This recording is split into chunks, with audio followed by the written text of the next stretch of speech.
This is my Module 3 content response, so I'm going to begin with head and heart.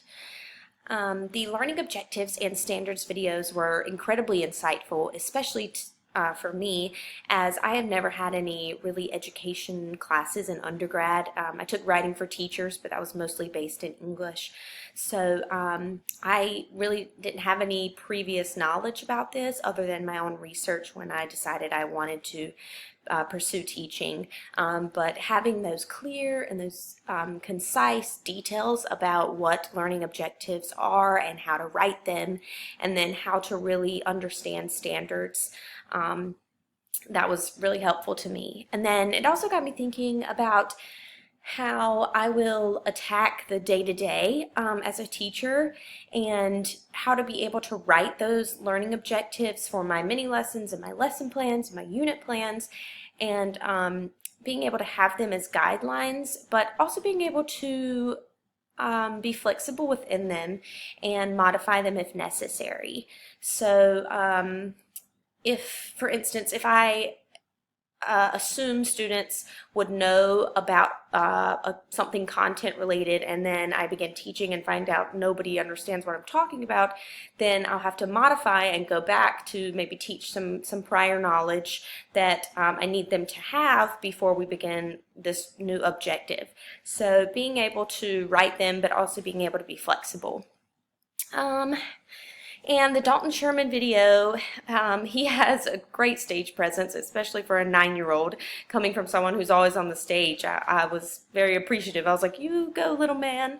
That was in 2008, so it was a while ago, but he has a great stage presence, and being able to memorize all of that young, I was very impressed. I was a little bummed, though, to figure out that he didn't actually write the speech, but I guess that is a big speech for a 9-year-old to write. So the message was clear and it was cute. So that was fun to watch. And then the views on Bloom's taxonomy gave me a more in-depth view about what each level really is and how to connect it and how to teach within the levels, and building off my knowledge from Module 2. So that was really nice. And then some probing questions and what was new. So I was aware of what learning objectives were, but all of the details and the precise breakdown of how to form my own was completely new to me, and the video really helped in giving me ideas for creating my own and writing my own in the future. And I'm not sure that I knew that there were 2 sets of standards previous to watching the video. I knew about Common Core, but I didn't know about the essential set of standards. So, the more you know. Very important stuff. So very thankful for that. And then I loved having the visual of the old and new taxonomy side by side, and seeing the difference and the upgrade that it got, because I'm a little bit of a visual learner, so I like to see that side by side. It was nice. And then my favorite thing, I'm so excited, it amazed me, and I'm still amazed, was the graph in the Guild Research article about the Bloom staircase, where it said to pick a verb from below, like the cognitive level, and pair it with an activity above. And I did that like out loud in my room, and I kind of tilted my head back, and I was like, this is insane, this is crazy, I love it, and I'm so happy to have this tool, and I'm going to look at it and use it all the time. I'm very happy. Very excited about it. It still amazes me. Okay, so some more probing questions. As for making sure my students know and believe that I really do truly care about their well-being and academic success, that is a loaded question, because I believe that that really comes from building a relationship with your students, and it comes from the day-to-day process. And it might be hard as a new teacher trying to get to know all of your students and build those healthy student-teacher relationships where they can trust you, but and they know that you care about them, but you're not their best friend and you're not their mom, you're their teacher. And it's really important though to have those relationships.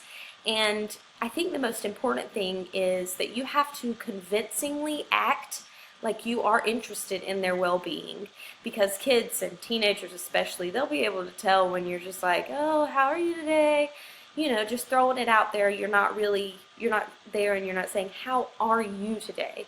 So that's very important when it comes to being interested in their well-being as a human, because we share this human experience, and that's a very important. And then during or being interested in their academic success, I said provide extra study materials when necessary if a student is falling behind in their academic success, and if they are really succeeding, being there to modify their assignments, give them more quality work, things like that, and so that they know that you know that they are exceeding. And then also looking for the positives and providing ways to combat the negatives. So whether it's academically or behavioral, anything like that. And then I think the most important thing is being able to address the students in a way that doesn't make them feel less than. And that's really important to me, because I think I had some teachers in high school who definitely talked down to us all the time, and it was very like, oh, you're just some dumb little rugrats running around and I'm babysitting. And it should never be like that, because they're there to learn and we're there to teach, and it has to be that relationship. It can't be condescending in any way. So just being there for your students in a genuine way is probably the best to help them know that you do believe in them. And then some references from each content piece.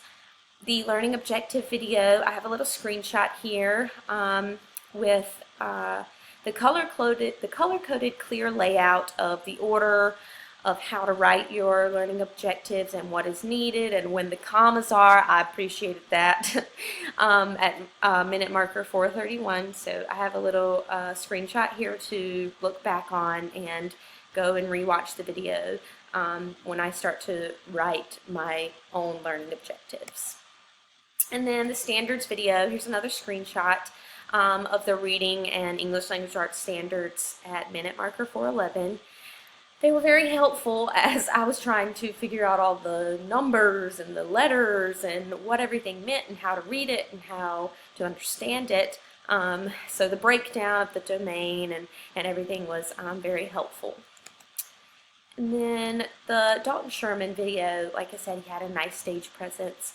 Although he didn't write the speech, the meaning of the speech was very powerful, and it was to understand that we as teachers can never give up on our students, our colleagues, or ourselves.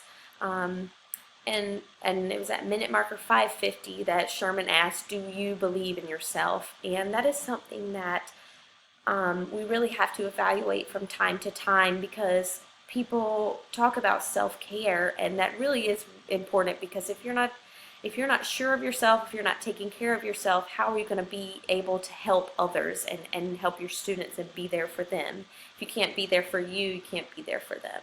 So it's really important to never give up on yourself. And then the ABCDs. On page 2, there was this, here's a little screenshot here of this extensive list of verbs in each level of Bloom's.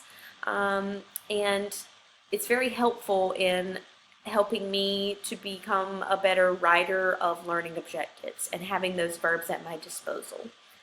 And then the Guild Research Staircase, I am really amazed by this, and I just blew it up even bigger on this last slide because I love it, and I can't wait to use it and write learning objectives with it because it's amazing. I'm just looking at it now, it's amazing. Anyway, I really enjoyed this module, and especially this one graph. I love it. So yeah, that's it.